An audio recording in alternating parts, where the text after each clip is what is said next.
This Talks 94.5 podcast is brought to you by Millennium Satellite and Video. Log on to msbnow.com. TV excellence everywhere. That's Millennium. McElroy and Cubelic in the morning starts now. All right, welcome back in. McElroy and Cubelic in the morning. Listen, I appreciate a little bit of where Golden Domer was going with the Notre Dame Navy thing. 82-13-1 all time, the series. Yes. So difficult to reference that one as a rivalry. Do you know when the last Navy win over Notre Dame was? Anyone? I don't. We'll say, did they play in 2020? Let's say 2020. No. No, 2020. They made the playoff. Good point. I'm going to say like 2016. 87. 2016. Oh, recent. Okay. 28-27. Played in? Philadelphia. Battleship. Feels like that makes sense. On a battleship? Yeah. Jacksonville. Oh. Yeah. However, also a 35-17 win in 2010. A 23-21 win in 2009 in South Bend. Okay, so they're going back to back. And a 46-44 barn burner win in 2007. Before that, you would have to go to 1963. Yeah. Okay. Yeah. Here's my problem with what he said. Notre Dame isn't joining. They're not joining the ACC. Yeah, so why does the ACC need to bring in natural rivals for Notre Dame when don't. Notre Dame's not going to join your conference? Like, Notre Dame's not doing that. The ACC right now is I think they'd love to have Notre Dame. Of course they would. Who wouldn't? Everyone would love to have Notre Dame. But I don't think that's a realistic option. I don't see it. USC has signed a new 10-year deal with Nike.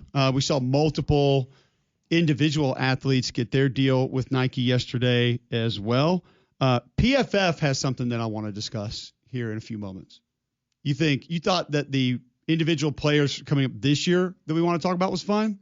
Try your all-SEC decade team that we will discuss here in just a moment. Get ready for that. First, I want a little bit more from ACC Media Days yesterday.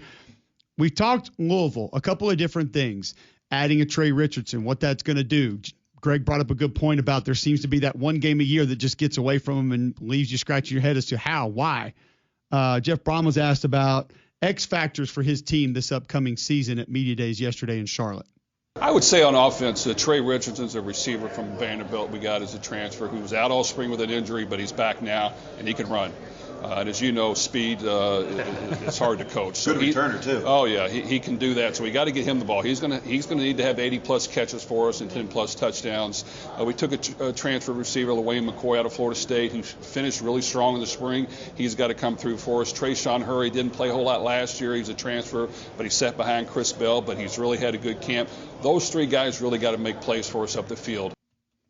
And he's a guy, Greg, that was specifically brought into Vanderbilt to help change their offense. They wanted to use him east-west. They wanted to use him down the field. They needed to be defended in a little bit of a different way, and he helped them accomplish that, and it sounds like Brom wants to do the same thing. Yeah, I think that's exactly what you should do. That's exactly what you should be excited about. I mean, I think he's a big-time player. Get him the ball. He can do a lot of things with super versatile, good in catch and run, good on downfields. Like, he's a very, very exciting player. I think this offense, with how they're going to marry it up with the run game and I think with quarterback threat of the run, the offense can be more dynamic this year. And it's been good.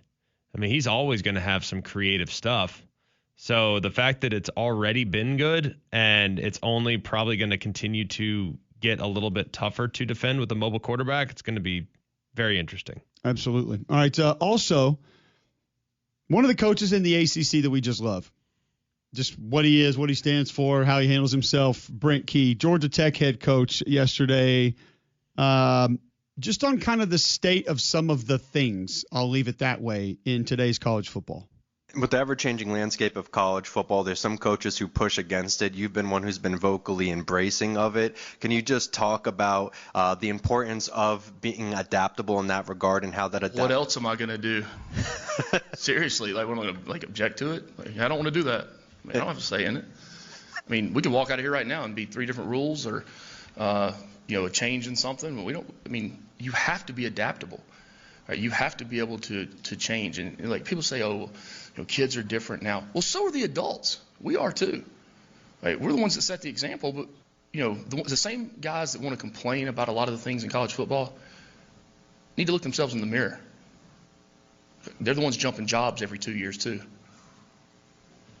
Let's be real. The adults in the room sometimes end up being the bigger problem. And I'm very transparent with my team about that. We talk very real in terms of that. Look, we're co-workers. There's no dictatorship at Georgia Tech. I'm the head coach. I'm the leader, yes. But we have to work together, and they understand that.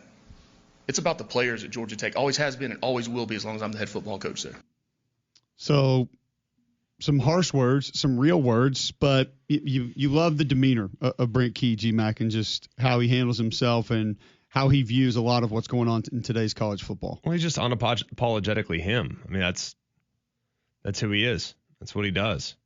And I have a lot of respect for Brent Key because he just doesn't care. I think he looks at it, he's like, man, I didn't expect to be here. I didn't expect to be the head coach at my alma mater.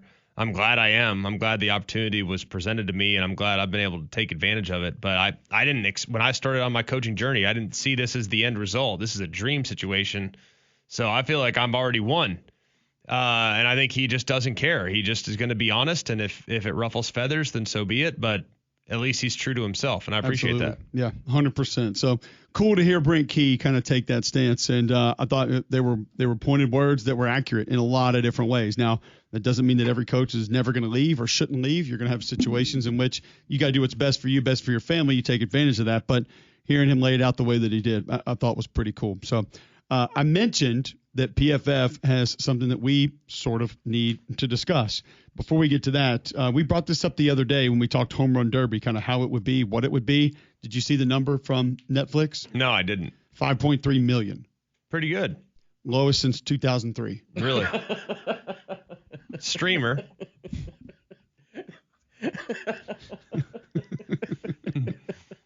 Streamer. Oh, that tickled me so They're much. not streamers being thrown in the Netflix offices right now, I don't believe. Maybe that's fine for them. I don't know. 5.3 for a live sporting event on a streaming service feels great, especially not an actual game. Correct. An exhibition competition, if you will. So I was with you. I saw the number and thought, hey, That's pretty good. that's solid. Wow, 2003. Okay. Geez. I don't really know what to make of it other than I felt like it was a good number, and apparently it's not. I don't know where Netflix will be on it. Answer me this. And if you're in a streaming service, not that I'm some expert on streaming services, I've only ever worked for a traditional media company. Are you subscribing to Netflix because you have to watch the Home Run Derby? No. Probably not, right? So I think that's probably where you would look at it and say, if you're Netflix, okay, is the juice worth the squeeze? Now, what's going to get you to subscribe to Netflix? I want to watch games on Christmas. I want to watch 2 NFL games. I want to watch an NFL game on Wednesday before Thanksgiving. NFL will get me there. College football will get me there. I have a subscription to Peacock, not because I love watching a lot of Peacock things. I don't even know what's on there. My kids like Minions. And I like watching Notre Dame. I also like watching some of the golf. But what originally got me there was Notre Dame was playing someone on Peacock. Well, is there an NFL game there too? I think they have one might. NFL game. Yeah, they might. I don't know. Yeah. Had a But playoff game. the only thing that's getting me there is college football, NFL football, and or major championship golf. That's the only thing that's getting me to a streaming platform. For any type of regular season MLB, regular season NBA, regular season any of this other stuff. Like, actually, you know what? Amazon, take that back. I will subscribe to Amazon. I would have it anyways. But I'd subscribe to Prime for Thursday Night Football. I'd also subscribe to Prime so I can watch the NBA first-round play-in games. Like, that to me was fantastic. I really enjoyed it. So if you're Netflix, you got to start weighing these things. Say, all right, what's going to get people to subscribe and pay the $25 a month it costs or whatever it is now. All right, March Madness probably, right? Oh, yeah. College football for sure. Yeah. Spoiler, playoff. Yep. They want it. Mm-hmm. They want action there. NFL, of course. But I don't know, man. Home run derby, regular season MLB, any type of regular season anything, frankly. Yeah. The only one I think from a regular season standpoint that you could maybe justify would be the number one game in the SEC and or the number one game in the Big Ten. But if you gave them, say, South Carolina, Mizzou, are people going to join and subscribe to Netflix at $25 a month for that? I don't know. I don't know the answer to that. I would, but I don't know if anyone else would.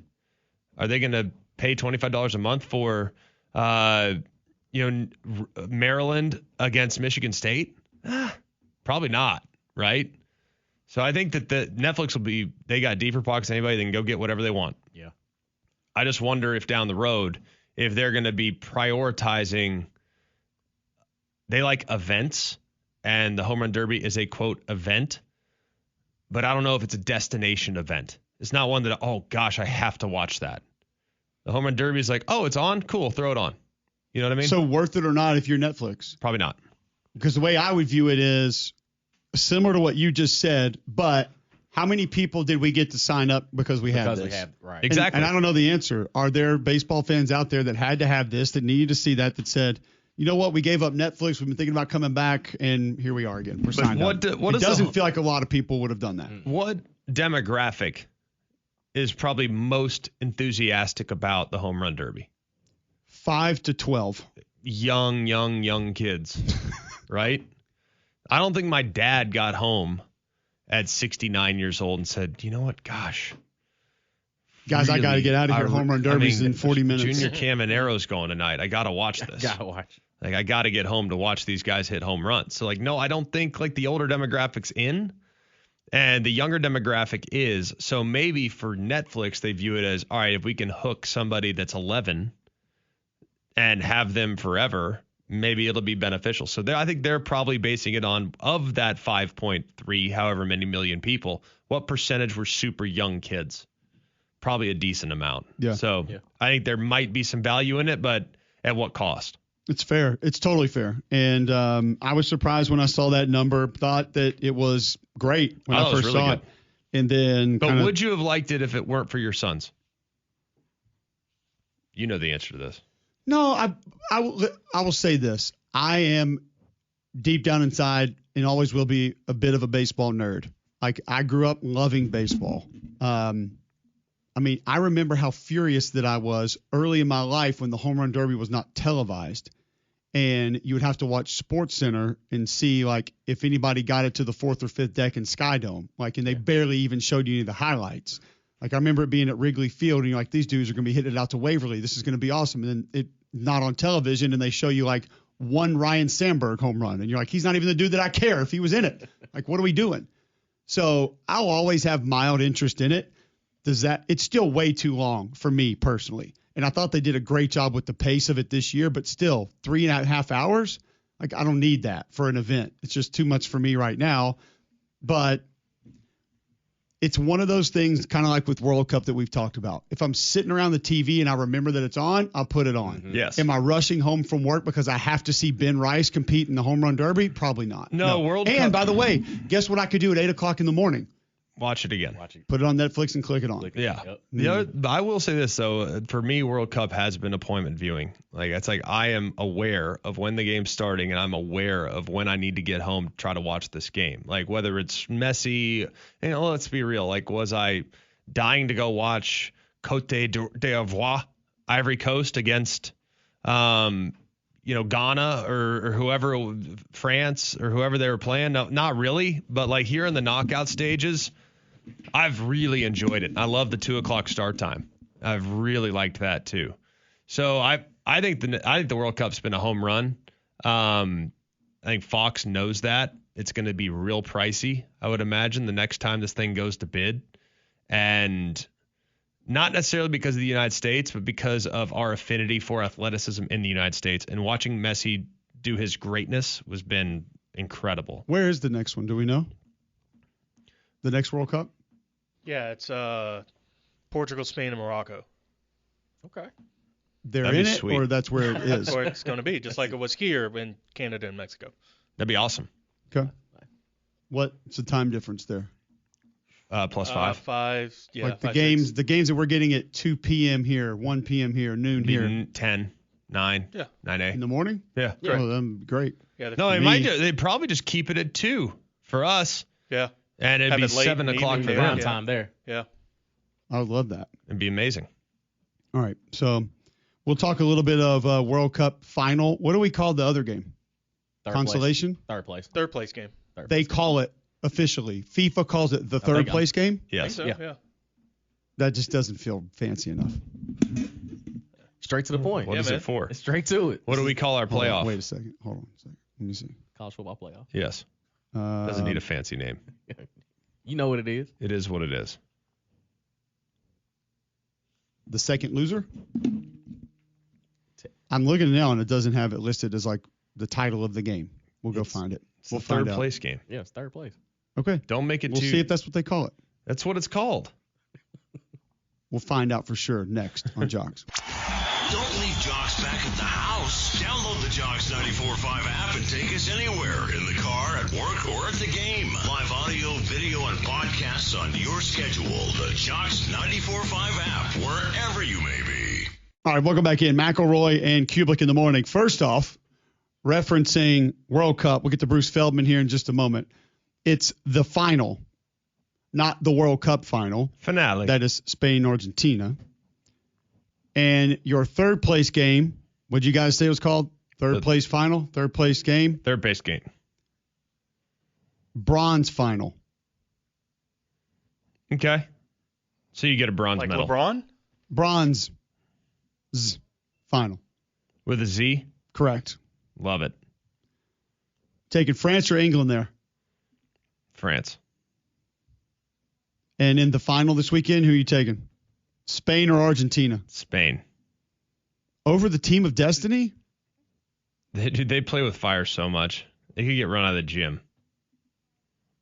Give us more analysis on this, please. I got nothing. I just feel like every time I watch Argentina, they're down in the big hole and somehow find a way to win. Why do they get down so quickly? I don't know if they're that good, but they're super experienced and Messi's just unstoppable. I don't know the first thing about soccer, dude. I don't know what I'm looking at. That's why I thought for a second there you were kind of going. No, all I know is I'm very impressed with their ability to close. They close, dude. Okay. I got nothing other than that. I felt like you were about to go in on like the strategy and what was happening, how things were working. No. But okay. I don't know anything about strategy. All I feel is I just watch Messi. He takes over the game Got it. as the game goes along. Bruce Feldman joining us now on the Higginbotham Hotline. You can follow him on Twitter at Bruce Feldman CFB. Bruce, you had a very interesting counter on Twitter yesterday to some of the news that's coming out of Texas Tech with this Ken Paxton threatening to sue the Big 12 if it's sanctioned Texas Tech for fielding Brennan Sorsby. Day after, apparently Cody Campbell made a donation to his Texas senatorial bid. You referenced how this backfired, that the Paxton letter was a misstep of massive proportions. Can you explain to us why and how that helped things end up the way that it did? Yeah, so Tom Mars, who I think you guys know is one of the leading NCAA legal voices. I mean, he's sued and been connected to a lot of big lawsuits. I had talked to him a few weeks ago about what exactly happened. Why did this whole thing with Sorsby and the Big 12 and the NCAA completely change course? And he said this law firm basically found a path because of Ken Paxton, the Texas Attorney General, getting involved and the way he had, kind of sent this threat towards the Big 12, that he basically triggered a path for them to be able to countersue. And that, he said, basically, this whole thing that Cody Campbell did, basically, with Ken Paxton's help, blew up in their face. Without that, I'm not sure, I'm not sure the Big 12 has the flexibility. And and Sorsby's probably playing for Texas Tech, because it would have didn't sound like, according to Tom Maher's legal expertise, he was like, I didn't see a path where the Big 12 was going to be able to kind of enforce their own rules. So when you look at the whole situation, looking back at it, if Texas Tech could do it all over again, do you think they would do it, just with your information and the people you've talked to? It's a great question. I don't know. If they could do it all over again, I think maybe they try to go after Sam Levitt.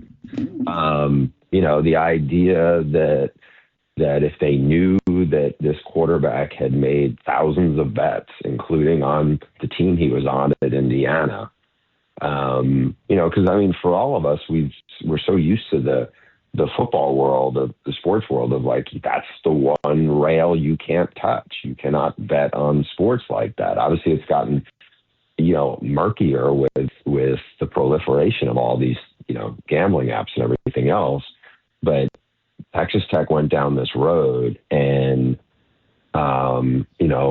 it's crazy because they have a good other quarterback. I know he's coming off injury, and Will Hammond, but I think they looked at last year and were like, we spent a fortune, especially on our defensive line, and we won the Big 12. We got in the playoff. And then the one issue that they didn't upgrade was Baron Morton's a pretty good quarterback, but they got shut out. It wasn't even close when they played Oregon in the playoff. And so I think that they took a big swing, for the fences to get Sorsby, who has a lot of physical talent. And it ended up also blowing up in their face because of, something that I don't know if they could have ever seen coming, if they would have had access to that. As much vetting as teams try to do in recruiting, it's a lot harder to do it with the portal because these deals are done so fast. So, it's interesting to think about what hindsight would have been for them.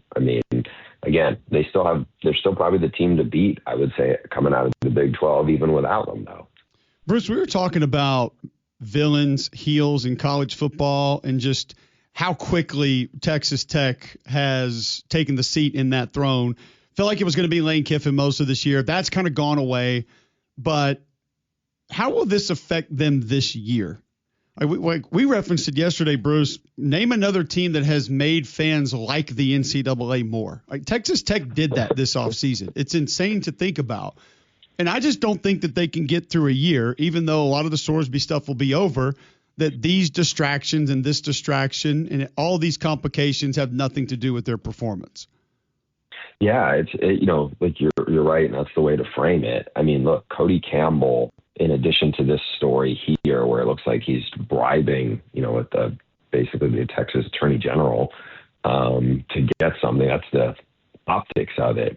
But I think it's everything. We all watch college football every Saturday. You would see like these what felt like political ads with him appearing on TV, and every blue blood program has some big money boosters, but they're not as prominent as he became and has become, where he's kind of this, he's just out there all over the place. And I think that is added to the villain part. Now, I think what's going to be key here, and I was at Big 12 Media Days in Texas last week, was some of the players they had at Texas Tech were talking about leaning into being the villain, and embracing it, because what are you going to do about it when you have this really bright spotlight? Because for years, about the only thing Texas Tech really was known for football-wise was it was like when Mike Leach was there. Otherwise it's not anything like the has the history like either the alma maters you guys had. But I think what happens when you have that, like the University of Miami for a long time, especially when it came to prominence, was that villain, and they leaned into it. They really did. And I think we've seen some other times where people lean into having the target on their back. Greg, I think you played in one of the all-time games where when Cam Newton came to Auburn, came to Alabama, and that was an amazing, energy in that building that day. But I think that was somebody who definitely embraced having being in the crosshairs of people and getting all the venom and everything about it. And I don't know how well Texas Tech is gonna deal with that. They're still the most talented team in the conference. But then once it gets bigger than that, it's different. But like you said, Lane, I think, is comfortable in that role. I feel like he's grown up in that role to some. I've always heard stories about Lane the Pain, and this is, he's always kind of, been okay with kind of stepping on people's toes and, maybe rubbing people the wrong way. And I feel like there are certain guys who are comfortable in that. We'll see if Texas Tech is going to be, because it's one thing for the big money booster to be that guy. It's another thing for the players to figure out how that works. Because most of us wouldn't know about unless they came to this, are on this team right now. Yeah, there's 100% truth in that. You actually have some interesting information on Bryant Kelly.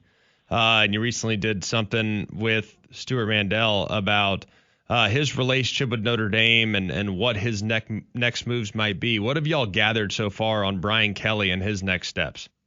Well, obviously, it imploded at LSU, and now at 65, where does he still wants to coach? What are his options going to be? We talked a lot about this on the Audible yesterday about where do they go from here? Who's going to want him, right? One of the jobs that, we thought would have been possible was he's got like a lake house up in Michigan. Would Michigan State have been a good possibility for him coming out of Jonathan Smith? Well, obviously they ended up hiring Pat Fitzgerald. I mean, looking at this, as the landscape of next year, I don't know. It's just like he's a Boston guy. If Bill O'Brien has another really bad year, I don't think they would make a change. But that, I would think that would be a job he'd probably be interested in. His old school, Cincinnati, another place like Notre Dame, where there's a lot of, he left on bad terms. Scott Satterfield struggles. Is that a job that might be a fit? He obviously was a really good coach at Notre Dame. He certainly left it better than he found it. It didn't go well at LSU. That was clearly a really bad fit. He's going to be around on TV.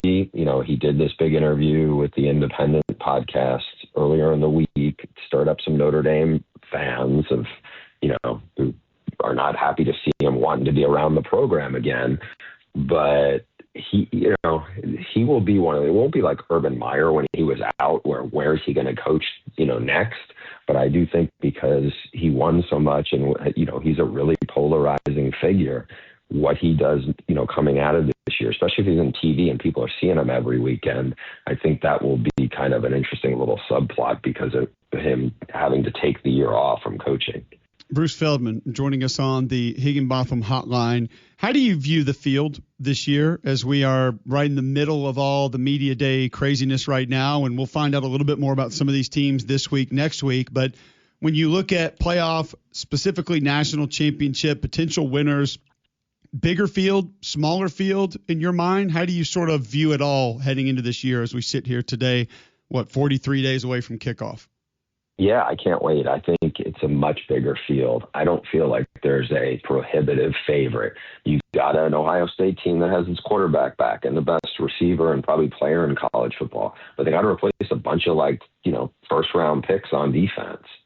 You have Indiana, who won the national title, got to plug in a new quarterback. We'll see how that goes. They lost a bunch of good players. The teams, we were encouraged by probably the way Texas finished last year. I think Arch now has a team that maybe was a year away last year. We see that they were pretty young, and add Cam Coleman, add some good running backs, got more experience.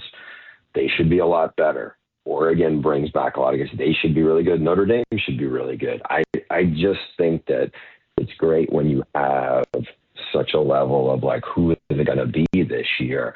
And I feel like there's probably 5 teams right now I would say, I can make a good case for them this will be the year.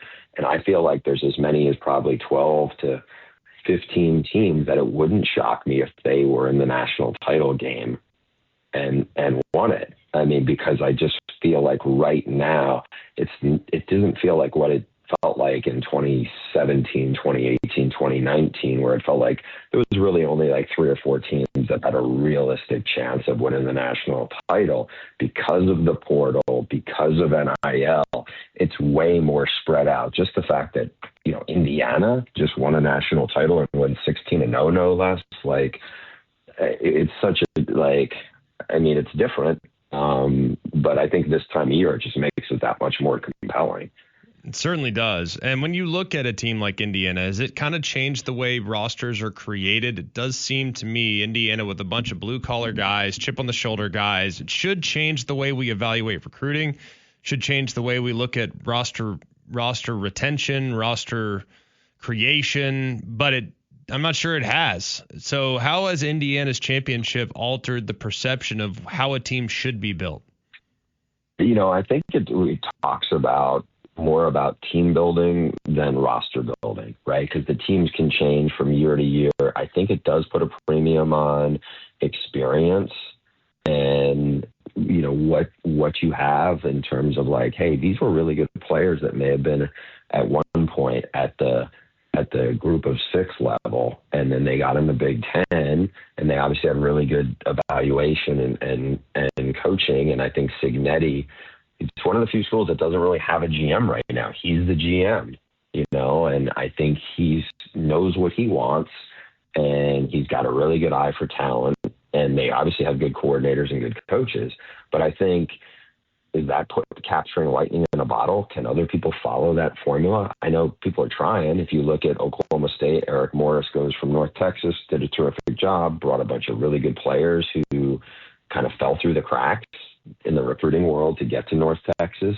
You look at Bob Chesney's taken some of those JMU guys out here to LA to UCLA to help him create a culture. I think those are the things that it gives teams that maybe aren't the teams that were Ohio State or Alabama or LSU the chance to be like, all right, maybe these kids weren't 5 stars in high school. That doesn't mean that, what you're thought of being the best when you're 17 doesn't mean you're the best when you're 21.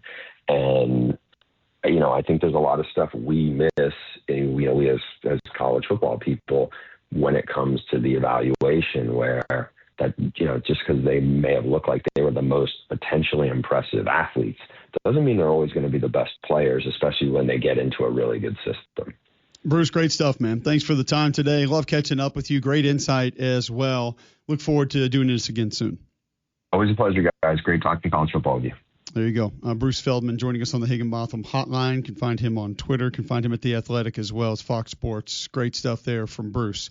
We've added a guest to a little bit later in the show. Final segment of the day today, we will give you a better preview of the bronze final and the final later on Mac and Cube in the morning. Keys? Check. Seatbelt? Check. Jocks 94.5 on your preset? Locked in. Your ride's not ready till Jocks is on. Jocks 94.5, your daily drive done right. Turn it on, lock it in.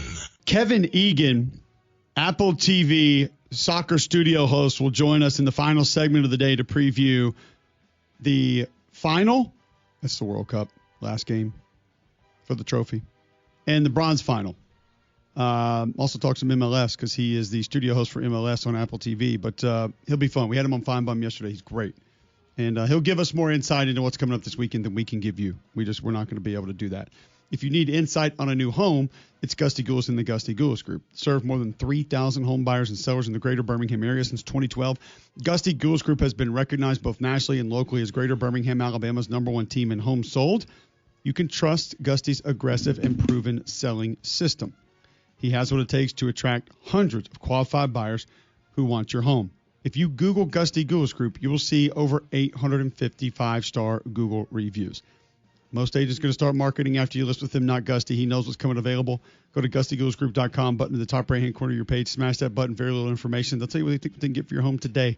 205-542-1996, brokered by eXp Realty. Or go to GustyGoulasGroup.com today and start packing. Here's how this works. Not the last segment of the show. Second to last segment of the show. You only get one game to choose from this weekend. It is our Super Sofa game of the week. Greg, which would it be for you? The Open Championship from Royal Birkdale. Oh, boy. In Great Britain. Which day? Sunday. Sunday morning. Wake up early. Hopefully watch Scotty Scheffler chase his second consecutive claret jug. It's actually not bad. Be 10 o'clock Eastern Time on NBC. John? Give me some Sunday afternoon football. Your FIFA World Cup final. Finale. Spain against Argentina. 2 o'clock on Fox. I think it's going to be exciting. I think it'll be fun. If I only watch one game this weekend, give me the World Cup final between Spain and Argentina as my TD's Fine Furniture Super Sofa game of the weekend. By the way, you can get in to TD's for their summer sale going on right now. Markdowns for the entire home throughout the store. They have 100,000 square feet of beautiful furniture with the guaranteed lowest prices plus 12 months no interest. Head to TD's Fine Furniture in Sumiton. I was thinking the exact same thing you were, John. Sunday football, and that is 6 p.m. on TSN. Find it somewhere else, maybe CBS Sports Network. Winnipeg at Ontario. CFL football, live tackle football on your television Sunday at 6 p.m. What do you mean, are they good? They play live tackle football. But are they good? Like Winnipeg is 3-2. Toronto is 2-3. They're trying to get to 500. This is a team that's battling for their life, Greg. Sounds like a good one. Got it? Can't wait to watch. Well, you get to watch Swag Kelly. He leads the league in passing with 14 touchdowns. Toronto. Mm-hmm. Lock in, dog. 69% completed, 1,804 Winnipeg yards. Against Ontario? Why are you concerned with the details? You told me a game to watch. You said I can watch Swag Kelly, and then you just said he plays for Toronto, and meanwhile you just told me Winnipeg. Yes, he plays and Hamilton Saturday at 6:30. Double up. Yeah. What's your problem? You got a game tonight at 8, by the way, BC and Edmonton. That's where I'm going. Boston College? 3 o'clock Saturday, Montreal, Calgary. Hey, Calgary's pretty nice. All right, those are your Super Sofa games of the week. We will discuss at least one of those next on Jocks. Jocks 94.5 is live on YouTube every weekday, plus video shorts and podcasts. Find us at Jocks 94.5 and smash the subscribe and like button so you never miss a moment. Jocks 94.5 on YouTube. All right, welcome back in. McElroy and Cubelic in the morning, 9:46, Friday, July 17th. Don't forget about Game Day Men's Health. If you're lacking energy, feeling on edge, lacking sleep, Game Day Men's Health wants to help you. Weight loss, testosterone replacement, peptides, all in stock now. Go to GameDayMen'sHealth.com. Sign up for the free consultation, free PSA test, free testosterone test. They give you your baseline health, then present the options. Save 10% on any of those by mentioning Mac and Cube, and you walk in the front door. Holistic approach to health and wellness. Minimal upfront cost from the programs they offer. Just go to GameDayMen'sHealth.com today and get started. Kevin Egan, studio host for Apple TV's soccer coverage of the MLS, help us to preview the final and the bronze final coming up this weekend. Kevin, first off, just how successful do you feel like this World Cup has been this year? It was new, expanded field, more teams, 1,000-foot view. How did it work out? Yeah, good morning, guys. It's great to be with you. I think this World Cup has surpassed all expectations, and I genuinely mean that. There were some concerns about the quality. There were concerns from a political standpoint as well, with everyone coming over from different parts of the world. Everything's played out beautifully so far, and I think when you look at the stories of the smaller nations, when you talk about diluting the quality, give me the story of DR Congo, give me the story of Cape Verde every day of the week over not having them. So maybe I'm Irish, and like the fact that we didn't qualify, and I wanted our tiny nation to qualify, it didn't happen, but I like the expanded field the way it is right now, and ultimately in the World Cup, only 8 nations have ever won it. And here we were in the semi-final stage, 4 previous champions, all there. The top 4 seeds all make it. So usually the cream goes rise to the top. When you look at where the final ended up, I mean, Spain has been incredible for a while. I think a lot of people thought France. I know I certainly did. Argentina, however, has been just a huge surprise to me. Now, Messi's unreal, never bet against him, but what they've been able to do in flipping things against Egypt and then, of course, against England Help us understand what Messi and Argentina have pulled off the last few weeks. I couldn't agree more. I thought that they looked old. I thought they looked leggy, especially the extra time games against Switzerland and Cape Verde. Like, you don't expect them to go to extra time against those teams. But what they have is a resilience and a belief and a passion and love. And I say that, and I mean that sincerely. It felt like they would die on the field the other day for their country and for Lionel Messi. That's the way it felt. It didn't matter what they had to do. They were getting that win. And England retreated, and England looked scared the way they played. Argentina have an X factor. I don't quite know how to quantify that. But obviously they've got Messi. But at 39 years of age, what he's doing needs to be mentioned as well, because he's been playing in Major League Soccer for 3 years now. And people said, he's come across to MLS. He's leaving the top leagues in Europe. He's been great in MLS. He's been absolutely brilliant, back-to-back MVP. And it's a credit to the training staff, obviously, and the facilities of his club, but also I think the competitive nature in MLS. It's kind of shut a lot of people up right now. You mentioned MLS. First, tell the listeners where they can see you guys covering MLS on Apple TV this weekend. Yeah, anywhere. If you've got Apple TV, you've got Major League Soccer. That's the way you need to look at it. So if you've got Apple TV, it's free. It's on there. There's no extra subscriptions or anything. And you can get to see Messi, Son Heung-min. We've got Robert Lewandowski now playing for Chicago. A lot of the big world stars are now playing in Major League Soccer. So no matter where you are around the world, if you've got Apple TV, you've got us. All right, Kevin Egan with us, studio host for Apple TV's coverage of MLS. Spain-Argentina. For us that don't know this game the way that you do, what should we be watching for either of these teams that they have to accomplish to be able to get this win and hoist this trophy? Yeah, it's going to be a real battle of attrition in a lot of ways. Here's the thing. Spain will dominate the football, and Argentina will be okay with that. What I mean by that is Spain will put their foot on the ball. They're going to have the majority of the possession of the ball, the passes, and they're going to have to wait for their moment to really pounce and break through this stubborn Argentina defense. For Argentina, they need to figure out a game plan when that's the case, because England sat back voluntarily. England retreated. England, after they scored the goal, had 12% of the ball, which is unheard of. They played scared. With Spain, how do Argentina get up the field? That's one of the big things for them, because they don't have the pace that they once had with a guy like Angel Di Maria. So I'm intrigued. to see how much of the ball they'll have. I think if Spain control the ball in this game, they're firm favourites. But Argentina, again, have that X factor, that pride in their country that, again, seems ridiculous to suggest everyone should have that. But when you watch Argentina, you feel it. It was unbelievable, the barrage, I guess, they put on England there down the stretch. I mean, the goalie for England probably had 3 unbelievable saves that were surefire goals. And sure enough, like, they ended up still scoring twice, but it could have been 5. So when they flip the switch, what exactly is it that they do that all of a sudden turns them into this outrageously good attack that gets all these great looks? I do. I'll counter that a little bit, though, and say that when England scored the goal and Argentina started to get a bit of the ball, England way too early went ultra defensive and said, well, you're going to have to break us down. Why? You've got Marcus Rashford, you've got Bukayo Saka, you've got players that are excellent in transition, that, they'd be wide receivers in the NFL. They're so fast, and you've got these guys against tired legs, and Argentina's 2 centre-backs were already on yellow cards. So put some pace up front. Give England an outlet. He's afraid to take off Harry Kane, doesn't do that. And in that moment, it just said to Argentina, you've got all the ball now. And when it's wave after wave after wave of attack, eventually Messi, the magic man, is going to find a way through. He's going to find a way to conjure up an opportunity, and Lautaro Martinez finished it. It just seemed cowardice from England.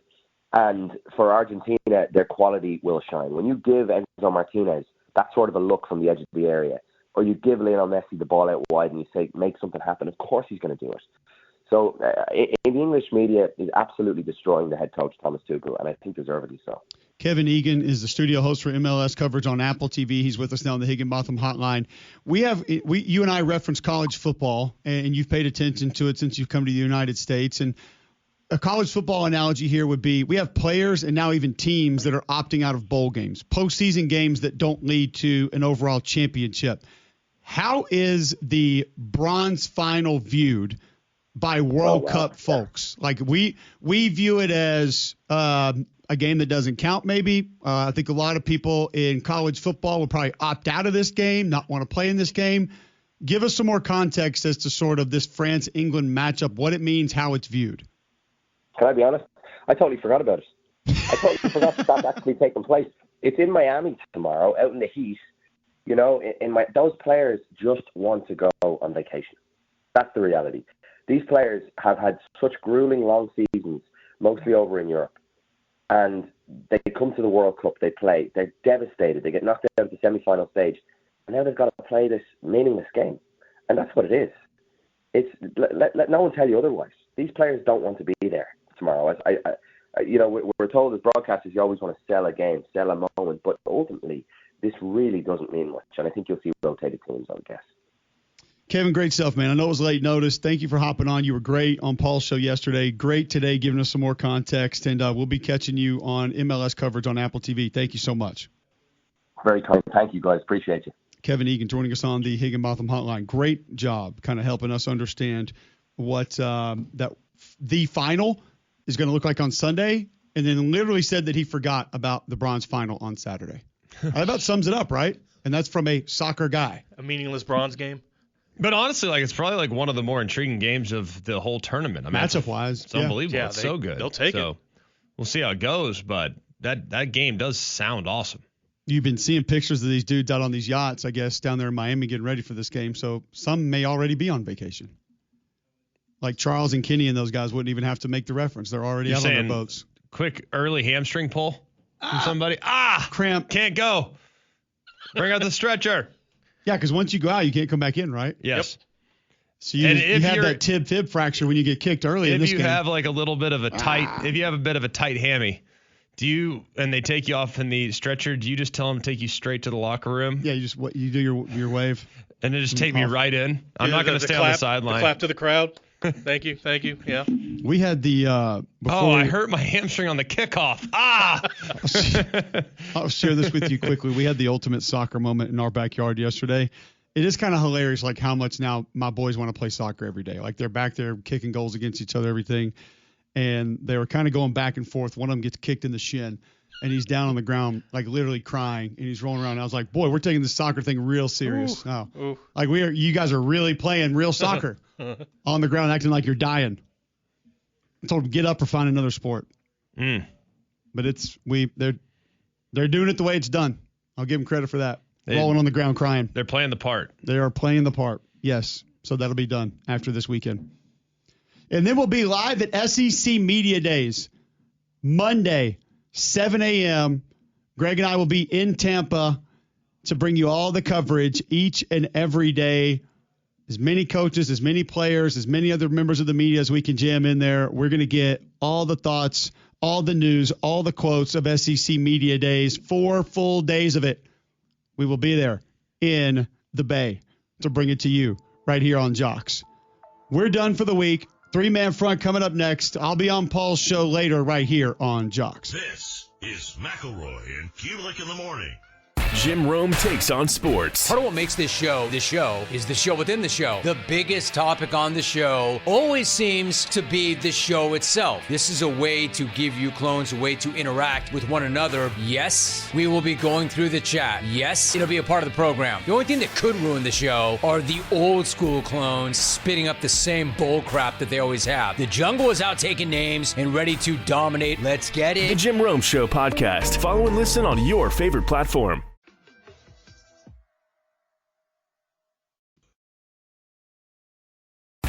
Jim Rome takes on sports. I will always have a complicated relationship with this game, but people evolve. So do sports. Do not make me regret this. Do not make me devolve back to that guy that so many clones wish that I still was. And do not embarrass the entire country. Now, I can go back. I can get there fast. Lose tonight, and you got a real problem. Do not blow it. The Jim Rome Show podcast. You've been warned. Follow and listen on your favorite platform. Scrolling with Haley. Join Haley Caronia as she scrolls through the biggest headlines. If you haven't watched this show before, we do blind reactions. I have not seen these videos, so I am seeing them for the first time with all of you. We're going to implement the tinfoil hat time segments and all the stuff you know and love. And I'm going to finish the show and answer some of your questions. Someone asked me what made you get into podcasting, and I was producing podcasts for other people. And I was like, I could do this for myself, and here I am. Scrolling with Haley. Follow and listen on your favorite platform.